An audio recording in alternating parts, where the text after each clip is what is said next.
Aloha, I'm Carolyn Tanaka, and welcome to Live at the Legislature, where every week we talk to representatives about issues, concerns, and legislation. A week ago, Kauai and parts of Oahu were hit unexpectedly by thunderstorms and flooding. On Kauai, the consequences were devastating. People have said that it was worse than Hurricanes Iniki and Eva. This week, the House of Representatives will be voting on a bill to provide immediate funding to cover the upfront costs for needs and repairs that need to be done now. Kauai will be getting $100 million. East Oahu and Waimanalo will be receiving $25 million. With us today is Representative Nadine Nakamura from the island of Kauai. She covers the Haena to Wailua areas and areas who bore the brunt of the devastation. Also joining us is Representative Della Al-Belati. She is the House Majority Leader for the House of Representatives and is from Oahu. Representative Nakamura, before we get into some of the nuts and bolts of things, would you share with us where you were, your personal experiences, what you saw the night the thunderstorms hit? Yeah, it was Sunday morning when I started getting text messages from friends who live on the North Shore and in Keapana, people who were talking about the flood levels rising, people who were shut in their second-story homes, people with access that was blocked, people were unable to get to roads. It was very scary for a lot of folks who did not have communication. So I ended up calling 911 on their behalf to let the county know what was going on, where the people were located, and that they needed to get out of there. And we also learned from lifeguards just yesterday that at 2:30 a.m. in the morning, Sunday morning, they were rescuing 50 to 60 people just in Hanalei Town alone on surfboards, paddleboards, jet skis, and they were jet skiing over cars that were flooded. I know that the two of you, over the weekend, you were on Kauai surveying the damages. Representative Belati, you are from Oahu. What was your reaction to what you saw? There were three takeaways for me. I think we are so grateful for the 24/7 work of the first responders, Fire Rescue, Army National Guard. They have been there 24/7 taking care of the residents of Wainiha and Haena. The second thing I've been impressed by is the coordination by the state teams. You know, they're going to have a school opened up for the kids that are locked in at the Hanalei Colony Resort. So the DOE has been working hard. Within 24 hours, DOH had a medical team set up at Hanalei Colony Resort, and DOT has been working 24/7 also to get the roads cleared and assessed and surveyed. The third takeaway is just the resiliency of the people of Kauai. Hanalei Colony Resort has to be applauded for becoming the center of the community there and being a resource for everybody, for the state, and for the residents of that community. There's a lot more work to do, a lot more things ahead. Lots more work. Well, as I said earlier, this week the House and Senate, they're expected to pass a $125 million funding bill, $100 million for Kauai, $25 million for East Oahu and Waimanalo. How will the funding help? Funding is going to help in many ways. One of the big issues is that the areas of Wainiha and Haena are blocked. There's 6 major and 6 minor landslides, and portions of the state highway, Kuhio Highway, some of the embankment has been washed away. So there's a lot of work that needs to be done to fix that. We know that FEMA will reimburse us, but we need the upfront costs. And so the money will go toward fixing the state highway, but also the county roadways that have been undermined. There are many sinkholes on the North Shore that need to be addressed. There's going to be a need to deal with the state and county parks that have been really devastated by this. Representative Belatti, the House and the Senate moved with like grease lightning speed. We don't see that very often here. Joke. But can you tell us why were we able to do that and why did we do it? Everyone was focused on getting immediate resources to the islands of Kauai and parts of East Oahu. So the Finance Committee over the weekend, they had already voted the budget out, but were finalizing the budget provisos, and they had to work all weekend long to be able to deck the budget. This is going to enable us on Wednesday to pass out the budget bill, which has to move first before we can move the flood bill. And so we did. The legislature has engaged in some extraordinary feats to be able to get this money and to still pass a responsible budget. I think legislators across the state realize the importance of these monies getting to the communities on Kauai and East Oahu, and so we acted with due diligence and great speed. It has been a tough week for not only Kauai but also for parts of Oahu. How are the residents of Kauai holding up? I think the residents are just doing what they have to do. They are fixing the damaged homes and businesses. They're working together as a community to address the problems and not waiting for someone from the outside to help. There's a lot of self-help going on, people helping each other, coming together to fix intakes so farmers get water again, fix homes and businesses. It's amazing, the outpouring of aloha in our community. I wanted to take a real quick, we have heard that there are businesses especially that are hurting right now. What is it that you would like the public to know right now? I think we need to let people know that Hanalei Town is open and available, and people can come and visit. There's still things to do in Hanalei Town, and there may be some areas like Hanalei Pier and the end of the road, the State Beach Park, that may not be accessible at this time, but the heart of the town is open and doing business. Well, it has been a tough week for the residents of Kauai and especially in Hanalei Haena area. Thank you for being with us today. Listening to you talk about the people of Kauai, it reminds me of what your Kauai colleague, Representative Dee Morikawa, said. You are Kauai strong. Thank you very much. Thank you for joining us today. And thank you for being with us for Live at the Legislature. We'll see you next week.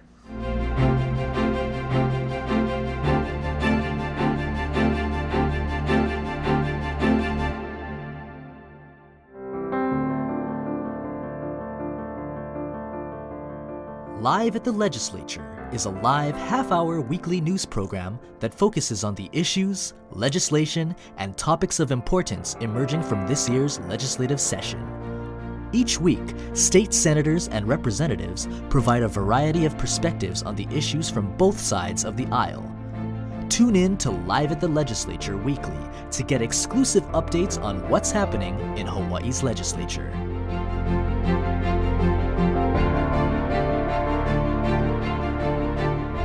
Do you know your legislators? Visit capital.hawaii.gov and enter your street name to find detailed information about your representatives and senators. From your district number to the committees and current bills your legislators have introduced, this is an easy way to stay up to date with what is happening in your community. If you're looking for detailed information concerning Hawaii State Senate and House hearings, please visit olelo.org/gov-archives. Videos are arranged by date, with the most recent at the top of the list. Are you looking for an easy way to get involved in the legislative process? Stop by the Public Access Room located in Room 401 at the Hawaii State Capitol. The Public Access Room provides citizens of Hawaii's facilities, services, and equipment to enhance their ability to participate in the legislative process. The public is welcome to track and affect legislation pending before the Hawaii State Legislature.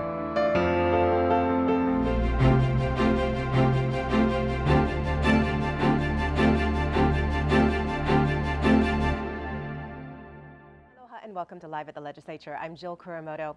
Every week we sit down with Hawaii State Senators to talk about the issues and the events that are happening within the Senate during this legislative session. Joining us this morning, we have Senator Gilbert Keith Agaran. Senator Keith Agaran represents District 5, Central Maui. He is also the Vice Chair of the Senate Committee on Ways and Means. Good morning to you. Thanks for joining us. I know that the conference on the state budget just wrapped up on Friday, and a record for speed and efficiency. Let's talk a little bit. Not necessarily efficiency. That's true. Okay, we're efficient every year. It was a little tough because I think there was some consensus early in the week that we wanted to do something for Kauai.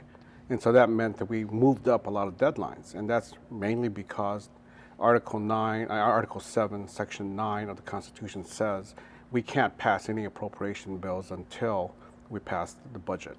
And for that reason, because I know we wanted to put some money into disaster relief for Kauai and for East Honolulu and for Maui, we wanted to move quickly on the budget. I was in some of those meetings, and suddenly I realized that means that we got to get the CIP budget done a little bit earlier too. And I know that we hadn't really started talking between the House and the Senate about it. But we did use that time wisely. I think we moved quickly. And I think people are pretty pleased, I think, with the result of the budget. Well, let's talk about just a few of the items that are in the budget. Sure. Some of the major operating budget items. $15 million to fund homeless services. Yeah, I think that was a little bit more than the governor asked for, I think. And the other thing that we did, I think, and I think this is something that both Senator De La Cruz and Rep. Luke wanted to make sure, is to make it flexible. We didn't want to get these into the problem of having line items where you run out of money for a particular program, because I think in addressing the needs of the homeless population, I think you got to have a little bit more flexibility, and that's one thing that we've learned in the last couple of years. So that was one of the big things in the budget. I think it's a budget that probably reflects a lot more innovation and flexibility than you've seen in other years, and that's true throughout the operating budget. Mm-hmm. Let's see. 3 new ambulances and staff, building support on Hawaii Island, Honolulu. $4.5 million was included in that budget. Yeah, it takes a lot of money to actually purchase a new ambulance and also to staff it up. I think in the last couple of years, we've had special legislation passed by different legislators. I know we got a new ambulance for Maui, and I think it was time to look at if Maui got an ambulance, I think the other islands were entitled to. And I'm glad that we were able to fund that.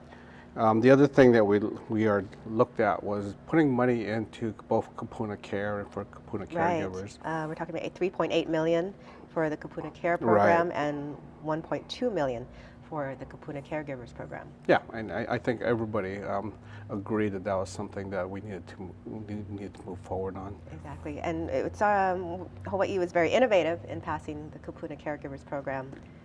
Yeah, and I think we initially had some pilot programs on the neighbor islands, including my island, and I think we proved that this is a concept that could work, and so I think it's good now that the rest of the state is going to be joining in. Exactly, everyone can benefit, more people can benefit.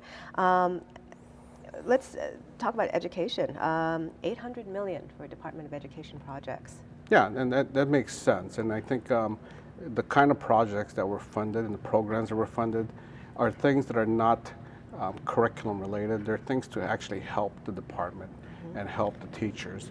I think, for example, the early college program. Yeah, $500,000. I think I think that was another kind of program that started small at 1 or 2 schools, and it's shown that it's something that seniors are very interested in, even some juniors. And so this $500,000 will help us to expand that.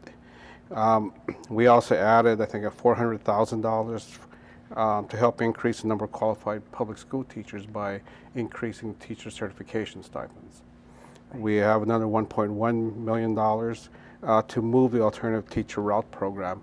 I think we've always talked about how we need to be able to tap into the talent that we have outside of the pure teaching profession to come into our schools, and we've had a lot of people who have moved from other professions into teaching. I know a bunch of my friends who are lawyers are a lot more happy now they're teaching, even though they're making less money.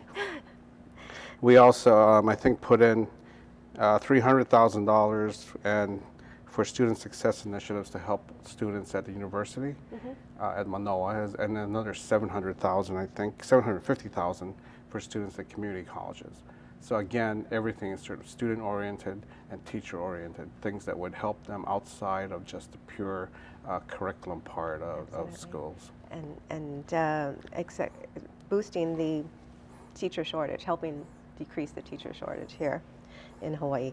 Other important issues. Yeah, I think we also looked at addressing some of the things that we need in our natural resource area. I think we added $800,000 to continue to combating rapid ohia death, and we provide another $500,000 to the forestry division of DLNR. Every year, more and more, they have to battle for forest fires, and the small amount of money that they have to actually pay for that is depleted early on, and then they have to shift money. I think we're hoping that this will help them cover that. And probably that takes us into capital improvement projects.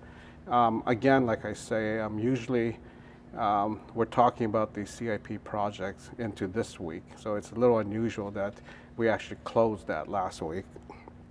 I think key for everyone, I think, would be how much money we put into the schools. I think the governor's budget proposed about $174 million in the fiscal year that we're talking about. What the House and the Senate agreed to is about double that, $353 million, including about $14 million that are aimed at science, technology, engineering, and math facilities. What we're going to be doing, and I think we've got a new building at Maui High School. We've got some money going into renovations for some libraries so that you have more collaborative spaces, things that we want to turn libraries away from just places where you're supposed to be quiet to places where students can interact and collaborate. And so that's been done successfully in one school in Kauai. We're hoping to expand that to other schools as well. We also are funding two new classrooms buildings. I think in the past we've put a little portable here, portable there. We're looking now at making sure that there's actually classroom buildings to take into account the growth in population. So we added another $13 million so that Kapolei Middle School can continue its expansion. We funded $20.5 million for Waipahu High School, and that's one of our older schools, and I think it's kind of long overdue for them to have a new building. Okay. All right, well, down to our last 10 seconds here, but I know that there's a lot of great projects that are in the budget, so we look forward to hearing more. Thank you for sharing some insight on the budget today, and thank you for watching Live at the Legislature. We'll see you next week.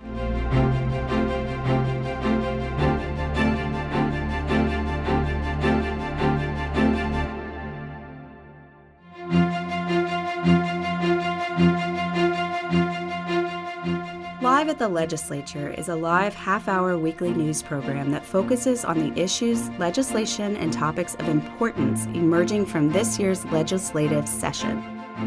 Each week, state senators and representatives provide a variety of perspectives on the issues from both sides of the aisle.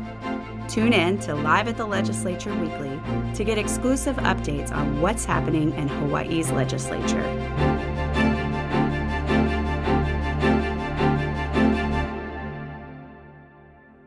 Are you looking for an easy way to get involved in the legislative process?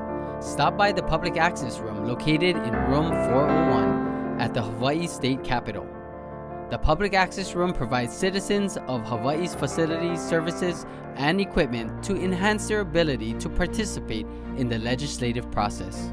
The public is welcome to track and affect legislation pending before the Hawaii State Legislature.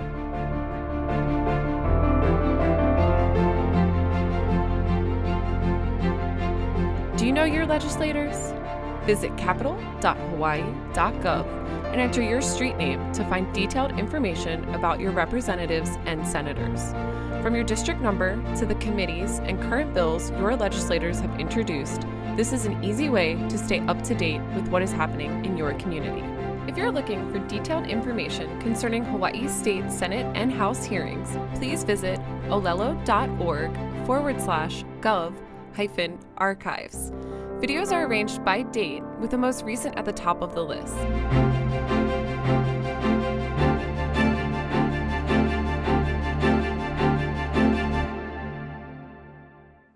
and welcome back to Live at the Legislature, where every week we speak with members of the House to discuss various issues going through the state capitol. Our guest today is Representative Lauren Matsumoto, who serves as the Minority Whip and represents District 45, which is from Mililani all the way to the North Shore. And with her are two very special guests from the North Shore, Mike and his son Tahoe, who will be discussing hemophilia with us today. Good morning. Good morning. Good morning. So Representative, you introduced House Resolution 135 earlier this year, which would designate March 2018 as Bleeding Disorders Awareness Month. Can you tell us a little bit more about that? Yeah, so this year I had the opportunity to work with Mike and the local Hawaii chapter of the National Hemophilia Foundation, and we were able to really talk to introduce this resolution to make sure we can bring more awareness to bleeding disorders. There's not a lot of people in Hawaii really know about bleeding disorders, and so we wanted to make sure we brought that to the forefront. So we introduced that this year, and I'm so excited to have my friends with me today to tell you a little bit more about hemophilia. So Mike, I'll go to you before I ask Sure. Tahoe a question. Can you just tell us a little bit more about bleeding disorders in general? Sure. So there's two types of generally bleeding disorders. One would be called hemophilia and one's called von Willebrand's. And my son Tahoe is affected with hemophilia, and that makes it so his blood has a hard time clotting. There are different levels of severity, and Tahoe's in a severe range, so he has a very small amount of what we call clotting factor in his system, so his blood has a very hard ability to clot. So he takes a medication called factor, and we have to give that to him by IV to help his blood to clot. So, And so Tahoe, I've got a question for you. What is it like having hemophilia? what do you think? Is it any different? Is it normal? Is it strange? I like it. You like it? You like it? How does it affect your life? What do you have to do every 3 days? You have to poke me. Uh-huh. And you get what? What goes into your blood when we poke you? Factor. Okay, and what does the factor do? It makes your blood clot the way it's supposed to. All right. And so I think there's a lot of misconceptions when people think about hemophilia. So Mike, can you explain to us more what a lack of clotting actually means? Sure. So basically, we have certain proteins in our blood that cause them to clot, and they're numbered. And if you're missing any of these numbers of proteins, then your blood won't clot. It's sort of called a clotting cascade. And so the most common for hemophilia are number 8 and number 9. Tahoe's missing number 8, and so what we have to do is introduce a synthetic protein into his system to help his blood to clot. And your body is not reproducing that protein, so we have to keep introducing it into his system all the time, and then it breaks down in his body. And so how that affects people with hemophilia is they can have internal bleeding, you can have joint bleeds, and if you cut them, they're not going to bleed, like start shooting blood out like you. So they're just going to be like a normal person. They're just not going to clot, and it's not going to scab over and stop. So we have to introduce this into their bloodstream to help them to clot. So yeah, I mean, when they're babies, it's a little scarier than when they get older. Then they know what's going on. But when they're little, they can have issues and not be able to communicate them with you. So that's one of the things that we really are concerned about with smaller children and keeping aware of what's going on. So what are some of the signs of hemophilia early on? Basically, the most common sign would be, and obvious, would be the inability for their blood to clot. But they can also have redness and swelling in the joints, sore, stiff areas, and the most common way for most people to find out about it is if their children are circumcised, if during the circumcision, they'll find out that they won't stop bleeding. So it's more common for men to have hemophilia than women. And how did you and your wife find out that Tahoe had hemophilia? Through a circumcision, actually. So when he was born, he was circumcised a couple days later, and then he basically didn't stop bleeding for 3 days. And so the hospital was concerned. They kept asking us if we had a bleeding disorder in our family because it's a genetic disorder, and we didn't. So we didn't know what to do, so they medevaced us to Kapiolani, and then once we got there, they informed us of the diagnosis, and then it was scary, but we had to learn to deal with it, and we went from there. And Tahoe's our first son, so it's normal for us. We have 3 boys and 2 with hemophilia and 1 without, so we're pretty used to it at this point, but it's challenging for sure. Sure. And what's some of your involvement kind of within the broader movements of hemophilia awareness? Sure. So I'm on the board for the National Hemophilia Foundation Hawaii chapter. I head up the advocacy division of that. So we're dealing with things like what we're doing now, doing interviews, talking to Representative Matsumoto, trying to get bills passed, working on healthcare initiatives.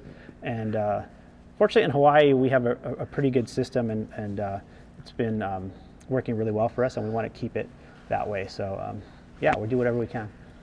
Tahoe, I've got one more question for you. Yes. What advice do you have for people if they get a new diagnosis? Yeah, if somebody has a baby and they have hemophilia, what should they do? They should have me come over. And what would you do? I'd comfort them. Aw. Representative Matsumoto, do you have any thoughts in kind of your work more with Mike about bleeding disorders? Yeah, and I think something that was really important that was brought up in our discussions that didn't necessarily come out today is how expensive it is for children and people who have hemophilia. Like, how much is it about So if you're going to take a retail cost for Tahoe's medication, it would be between $3,000 to $4,000 a week, I believe. So it's by body mass. So the more medication you're taking, the more expensive it's going to be. So adults, full-grown adults can be $15,000 to $20,000 a week for the medication. So it can be expensive. And if you have 2 children that have hemophilia, that adds up really quickly. And so I think that's one of the reasons we wanted to bring awareness, because many people don't know what hemophilia is to begin with, but also what the costs are. And so if people do want to learn more, they can go to the website. It's hawaiinhf.org. And we're going to be continuing to work to hopefully pass a resolution with some other health initiatives to come to help those with hemophilia and other bleeding disorders. Mike, any final thoughts? We have a walk every year. We do fundraisers, so we will put some things out there and give us some help, support us. And there's a lot of kids out there like Tahoe and adults, and I don't know, they lead a normal life, and I don't know. It's been a challenge, but it's awesome. We love it. All right, well, Tahoe seems to be in great spirits, so thank you, Representative, thank you, Mike, and thank you, Tahoe, for your time, and thank you to the folks at home. We'll see you next week. Thank you.